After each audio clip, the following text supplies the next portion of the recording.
Hi everybody, hope you're doing marvellously well. I am sitting here, well, not literally, sort of transatlantically, with Rob Jevons. How are you? I'm not bad, thank you. How are you? I'm good. I'm good. I'm enjoying actually quite a gloomy day in Los Angeles. I've been hearing over back home. Actually, you've been having some record high hot days. What's it like there? It's not so bad today, but lately it's been hot. It's been too warm for me. You know, I like it warm, but not too warm.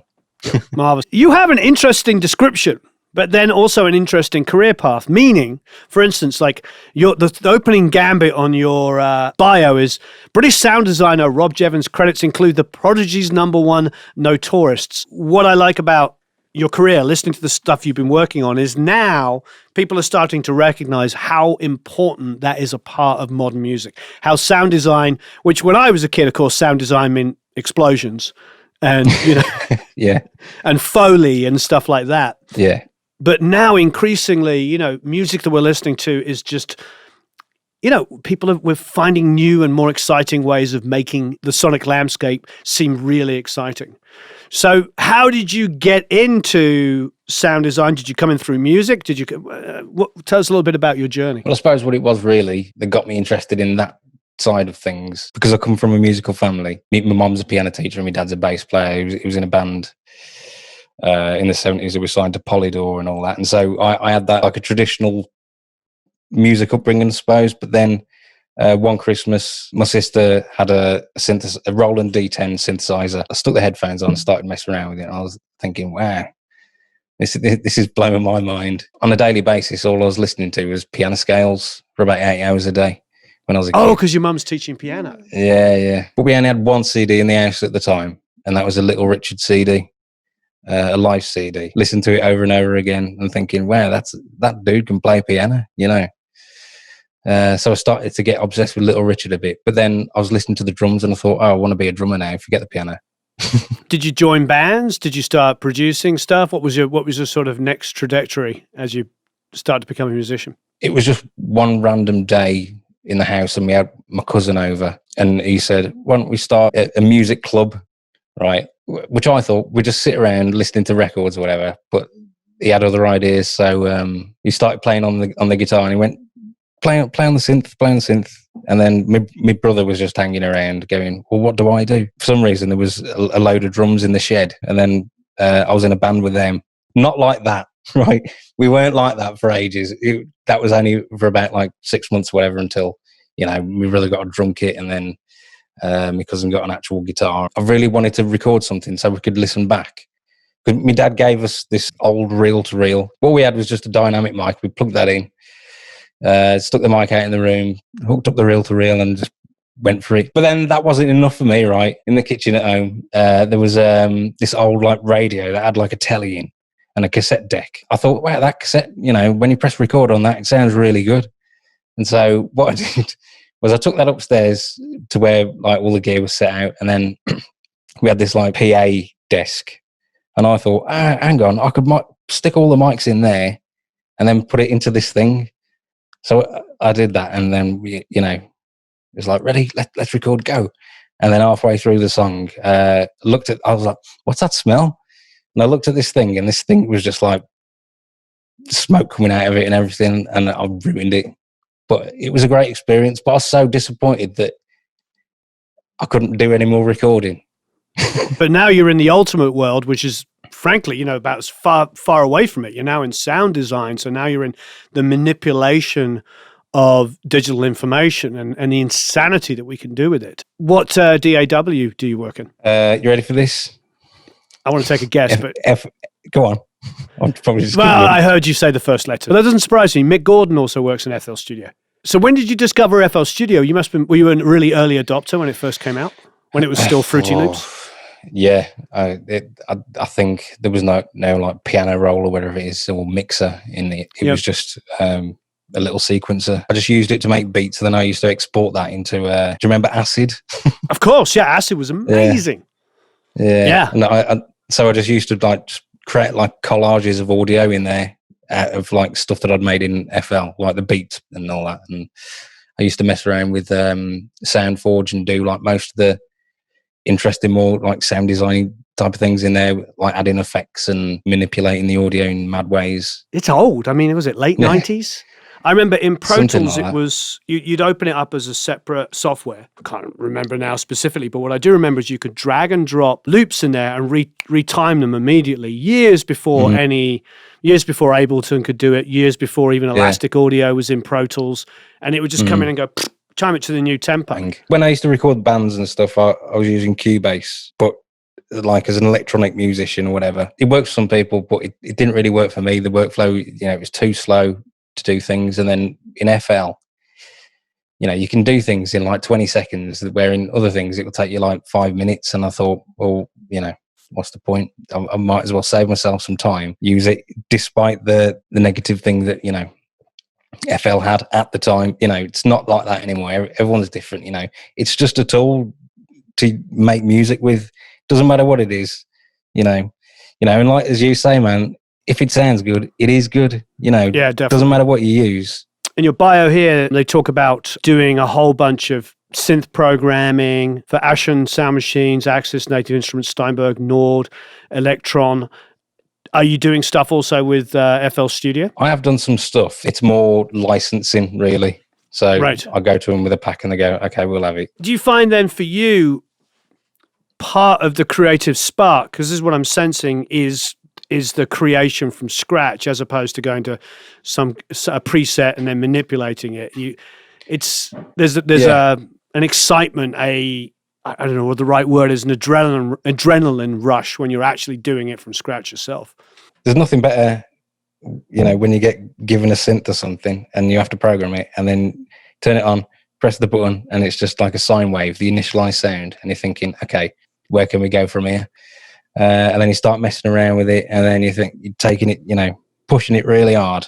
See, trying to make it sound bad on purpose. That's what I kind of do to begin with. When you reach that point of you think, okay, I'm happy with that, and it's like, okay, next sound.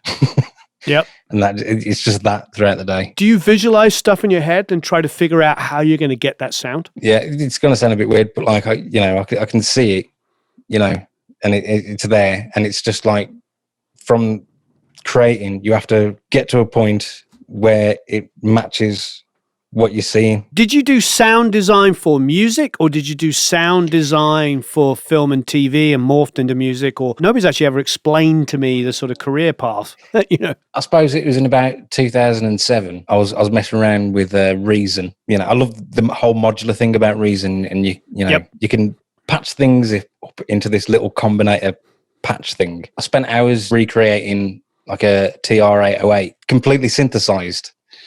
Right. In Reason. Wow. And I thought, I spent so much time doing that, I might as well sell that. And so I stuck it on eBay for like a $5. But loads of people bought it, and I thought, oh, hang on, there's something going on here. I thought I'll do famous synth bass sounds, over the last 30 years, and I put that out like as a little pack for a $5. Loads of people bought that. Do you remember something called Synth Maker? I do, yeah. Yeah. You're right. So, because I had, this is back in the day when you could get absolute bargains on eBay, right? And I bought a Jupiter 4 for like 70 quid. Oh, I know, right? And I bought an 808. I bought an 808. I'll give you 80 quid for it. It had to be repaired a bit, like, so I had to, learn how to do all that kind of thing. And the 808, right, that just needed that was an easy fix. Yep. But so I had all this stuff, and then I thought, okay, I'll use Synth Maker to recreate these things because I've got them right here. Yeah. And so I started selling them for like a tenner or something. Just for anybody watching, currently on eBay, there is one where the highest bid so far is $4,598. Where? So I think 70 quid. Jupiter 4. Jupiter 4, yeah. And there's one on Reverb for $5,232. Couldn't have sold it. I sold mine, and it wasn't that much. Yeah, and so after that, dubstep, the D word, that was like starting to kick off. Only in like London and all that. Yep. But I only found out about it because I went down to London, and my cousin was there, and she gave me this CD. Well, she put the CD on and said, "Listen to this," and I was like, "What the hell is this?" Never heard anything like this before. When I went home, I opened Massive, because that's what everyone was using at the time, and started making these dubstep sounds. And then I started selling that through my website, which is aslsoundlab.com. I haven't put out anything for about 5 years, but I'm working on that, since lockdown and all that kind of thing. I started getting some interesting customers, and then one day I had an order and I looked at it and it said Liam Howlett, and I was like, nah, Liam Howlett. And at the time, I really didn't, give a flip about anything, and I thought, I'm going to email this dude and say, are you Liam Howlett? And so I emailed him. He was like, yeah, I'm Liam Howlett. Why? And I was like, well, you're part of the reason why I'm doing all this. You got me into synths and all that. And then we started talking and then started emailing. And before I know it, we're pretty good mates. And he's asking me to work on some of his tunes. So he's going to your sound. You go into your website, ASL Sound Labs, and Sound Lab. .com. Sound Lab, sorry, ASL Sound Lab. I don't know why I said that's plural, .com. So he goes there, and you know what? It's not actually an unfamiliar story. I mean, I work with a lot of producers who say they spend their lives like on SoundCloud trying to find stuff that excites them to get them to come up with new sounds, and it's always created by somebody you've never heard of. Because you're coming along and going, what is that? Even to this day, you'll hear somebody maybe established, and then you go, hey, I've heard that before. That wasn't as successful, So he's smart. Yeah. He's scouring the internet. He finds some stuff he loves, and that's interesting though that you reached out to him. I just thought I had to at the time because life is too short, isn't it? And what an opportunity, So and luckily enough for me, he's a lovely dude, and he was nice enough to get in touch with me, and be my mate, So you do know people in my age group then, because you work with them. Oh yeah, most of my friends are your age. Age is just a number, man. For me, one of the golden periods, at least in the UK, was that kind of early mid to mid 90s when, it was Prodigy and Tricky and Portishead and Massive Attack. And it just was such a good time for music. You're blessed growing up surrounded by that because just the way it blended everything.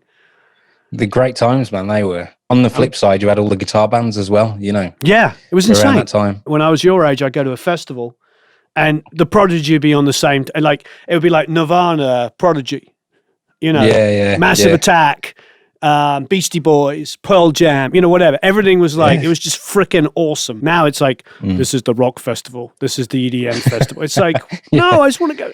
Yeah. Yeah. Where's the different flavors, So what was the first Prodigy stuff that you worked on? The Day Is My Enemy. Oh, Day Is My Enemy. That one. Okay. But the thing is, right, is that I spent like 2 years working with him. He didn't use anything in the end, but it was a great education. Right. Every day I'd wake up and there'd be like a new thing in my email inbox, like, that mail big file thing, or you send it, whatever it is. It'd send like a WAV file and it'd say, what can you do with this? Or put some beats to this, or, make this sound dirty or whatever. I just did that for like 2 years at that point. And, in having access to someone like him and being able to ask him questions, like, how did you make that bass line in Poison? I don't know if you know Poison, but it's got a wicked bass sound. Of course. It's like, boom, ba down, ba down, boom, ba down. It's dead good. As time went on, it'd start telling me things, because I'd overthink things and start being like overly technical, and he'd be like, nah. He was like, just do it, and here we go, if it sounds good, it is good. And he was saying, if it goes into the red, but it still sounds good, it's good. Because at that point I was thinking, everything's got to sound perfect, spending too much time on all the details, when really what that's doing some of the time, well, especially in the creative process, you've got to leave some of the details for later, Right. You just got to concentrate on what's going on now and what you're doing, and, all the bells and whistles, that comes later, doesn't it? His point was always finding something that, I don't know how he does it, but he does it, and it's like, wow, that's magical, and it's like that hooks everybody in. And, sometimes it's comes from somewhere weird, or, but it works. And finding something, not your normal thing, he's not afraid to be like too different, and that's what you got to be, isn't it? You know, not afraid, Yep. fearless. You're talking about classic mentoring. I mean, he's taken you on the journey. He's bringing you into everything, even if he doesn't end up using your ideas on the songs. You're working with him and you're learning. You're being mentored, and then of course that goes. You know, you carry on doing that so much so you're working on the next record, which is what No Tourists, and you do end up, you know, working on a track and being credited, and that's pretty special. I mean, to be honest, you know, he's a pretty awesome guy that he's keeping you around. He's working with you. He's helping you develop. You're getting to work on really high level tracks with an amazingly talented artist. I mean, he's insanely talented. I didn't even know that I was credited on that album. And then I got a text of someone saying, you know, you credited on that, the last Prodigy album. So I texted Liam, I was like, what have you credited me for? I haven't done anything for like 6 months. It's like, oh, it was some sound that you sent me ages ago. But at this point, like, because we've been doing stuff for ages, and it was like, what do you want for this sound and all that? Or, you know, what can I give you in return? And so he started like sending me like a massive box of like Cohiba cigars and like expensive champagne. And I was sitting there thinking, wow, yeah, this is cool, you know. But unfortunately, he's got me a new habit of expensive cigars and I can't afford it. But it's interesting because, you know, the sense I get from you, you know, from us talking is like you're obsessive about sound. I mean, you really sort of started your career, if you don't mind me characterizing it, like replicating sounds that you wanted to hear. You know, you talked about the 808, the Jupiter, you know, all these kind of things, getting these synth sounds. So you're creating these sounds, you decide to sell them, you know, for some extra cash, and before you know it, it's an actual business, and you've got a business. And now you've got guys like Liam, who's one of the great, I don't know, maybe this is the wrong way of describing it, electronic artists, you know, ever. And you're... That's perfect. Yeah. I mean, I don't know about you, I can't stand the term EDM. I feel like that's... No, yeah. Yeah. Yeah. It just sounds like an older A&R guy who just doesn't understand anything about the subtleties. Not that there's much subtlety between, say, trip-hop and dubstep. There couldn't be two more opposing genres. But in that EDM, suddenly you got trip-hop, you know what I mean? And dubstep is now EDM. Yeah. Just one big umbrella term, you know? Yeah. It's like saying reggae and funk. There you go. Just, you know, yeah, it's two completely different things. Yeah, completely. Yeah, it couldn't be more different. But yeah, and especially I think for one of the unique things about Prodigy is it's kind of punk rock as well. You know what I mean? When I think of them, they're a punk band with synths. You know what I mean? It's a dumb way of explaining it, but there's no kind of there's an attitude and behind them which just resonates more with the Sex Pistols than it does with, you know, anything else. So they've got just an edge that, you know, any rock band would be happy to have, let alone you know. Well, they were like the ultimate crossover band, really, like at the time, because they had all like the rave heads, and then they attracted all the people who were like into metal and stuff, and this new community just merged of Prodigy fans, you know. Right. What a great thing to do, you know, especially around that time. You're hitting on a great point, because I often say that modern metal and modern dance music shares so much in common. Oh, yeah, yeah. The crossover of the audiences that actually makes perfect sense, especially for production. Where do you go from there? I mean, that's relatively recent. No Tourists came out in 2018, so we're only going back a couple of years. There was a couple of things going on. I was doing a bit of like ghost producing for this dude in Florida. I'm not going to say anything else more about that. I was talking about that with Matt Lang. I don't know if you know Matt. I watched the interview, yeah. Did you hear his discussion about ghost production? I did, yeah. It was bang on. I won't say who it is, but we had an artist come over here who's from the Netherlands. Not super famous, but super talented, got a ton of, you know, several million streams on Spotify with different stuff. So definitely a player, but most of their income is coming from ghost production of some really famous people. It's definitely an interesting world. But now you've got like these younger guys and girls that are wearing it as a badge of honor. Like, hey, I'm ghost producing. That's really weird for me, because when I was doing it at the time, all I could think was, I'm selling my soul here, and someone else is getting all the glory. it's more detrimental to your mental health to do something like that than just to not do it and go your own way. I think so many talented artists battle that all the time because you have to spend so many hours of your life doing something to get something that you're remotely happy with. And, it does affect so many other avenues. I didn't get married till a good 10 or 15 years after all of my friends got married. I didn't own a house a good 10 or 15 years after all my other friends. All my friends in England, when I moved over here, they got grown kids. My kids are super young and little, because I was making it for whatever the reason, whatever word I want to use. But so it's a tough life. If we want this, the hours are horrific. The deadlines can be horrible, and working with artists or producers with massive expectations can be really stressful. The other thing about ghost production, right, is that you do all this stuff, and then it gets out there, but your name's still not getting out there. Is it? Nobody knows who you are. So yeah, you know what I mean? In a way, it's still, you might be getting paid for it and all that kind of thing, but you're still a nobody. Do you know what I mean? Right. I totally understand and relate to the idea of ghost production being really frustrating from perspective that you might get paid, okay, fairly well, but the back end of it for somebody else could be millions and millions of dollars.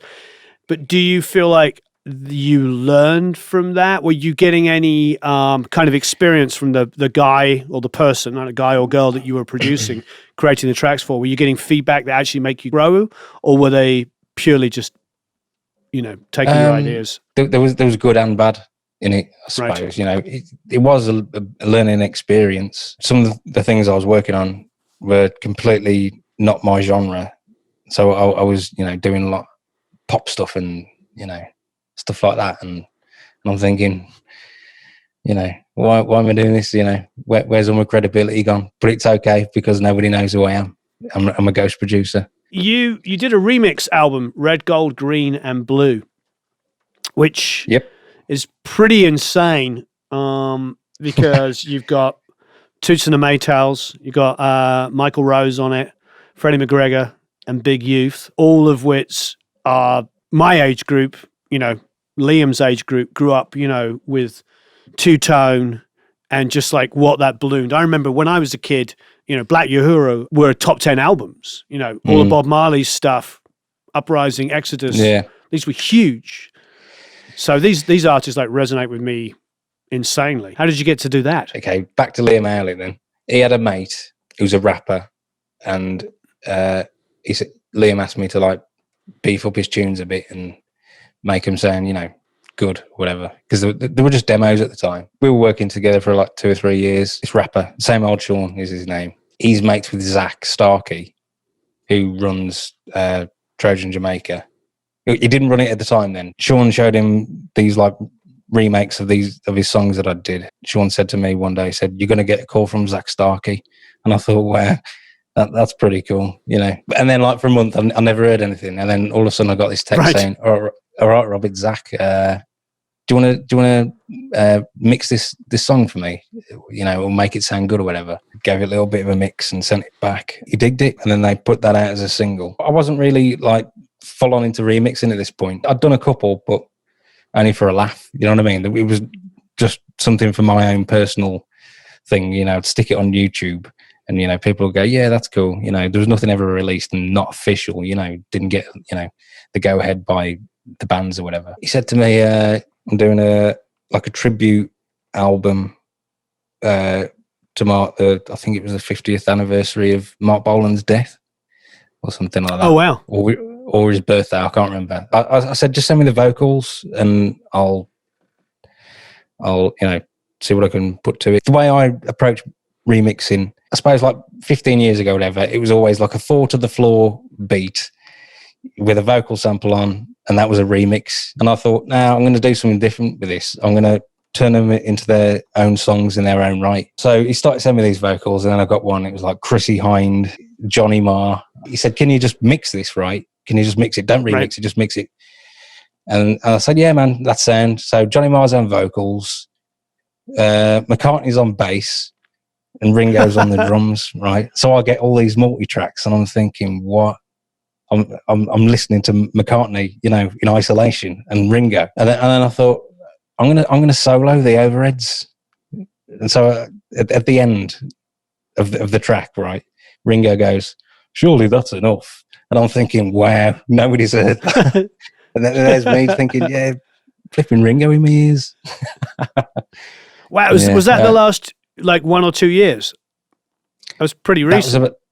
I think that was about 3 years ago, I think. But nobody's heard it. He hasn't released it for some reason. And I keep saying to him, "You got to release that," because that Ringo and McCartney one, I'm so proud of it, because you know it's a T-Rex song. But Zach said to me, he said, "Can you make it sound like it was on Revolver?" Right? Wow. So I'll get my George Martin hat on. It sounds pretty cool, man. You know, I like it, and nobody's heard it. I'm sure the time will come on that. So I'm looking at the artists you worked on this. Pretty amazing. Robbie Shakespeare, Bring It On Home. Legend. 3 Michael Rose tracks on this. So that's pretty incredible. I didn't know that. Andrew Tosh, Toots and the Maytals. Yeah, this is pretty fantastic. And then, of course, a couple of Big Youth tracks as well. Yeah, so with that, he just sent me the vocals. Did you build the tracks from scratch? Yeah. Some of them took a while, because I was either playing around on the piano or on the guitar, trying to find a vibe, you know, because it's interesting when you just get the vocals and you don't have the music. You know, I knew behind it was like blues songs that were reggae. Do you know what I mean? Right. Like done in a reggae, blues songs done in a reggae version. But without hearing that, you know, I thought, okay, I'll see what I can eke out of this. Surely there's another groove in there somewhere. I'd spend days just playing and coming up with stuff, and when you know, you knew when it hit, because it was like, yeah, that works. There was one song on there that I think it was at like 68 BPM or something, and it just didn't work.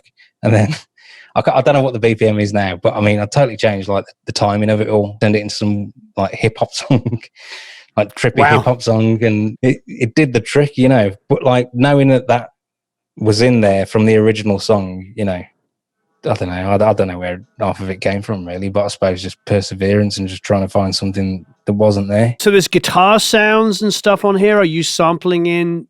No, that's me, that is.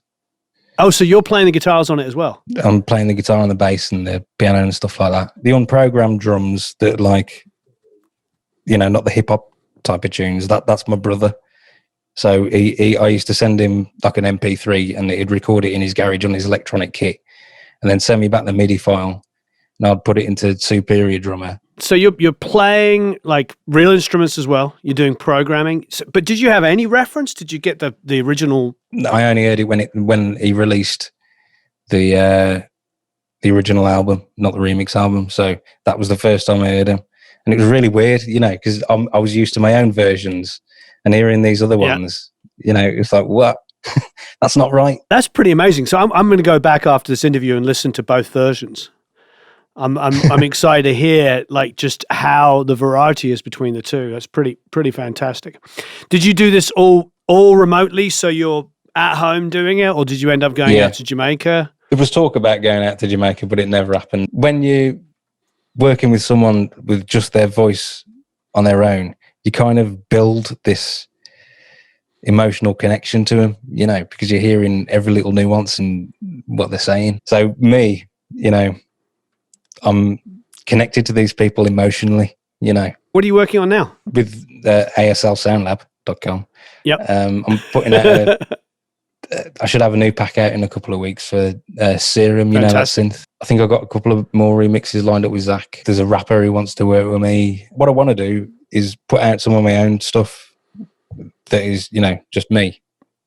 But trying to figure out what I want to do, because I spent the last couple of months like just writing and just jamming stuff out, and I'm thinking it's not right yet. It's not right, but I'll know when it's right. But when that happens, I don't know. Might be 25 years, but we'll see. Oh, where there's a Cyril Neville track as well.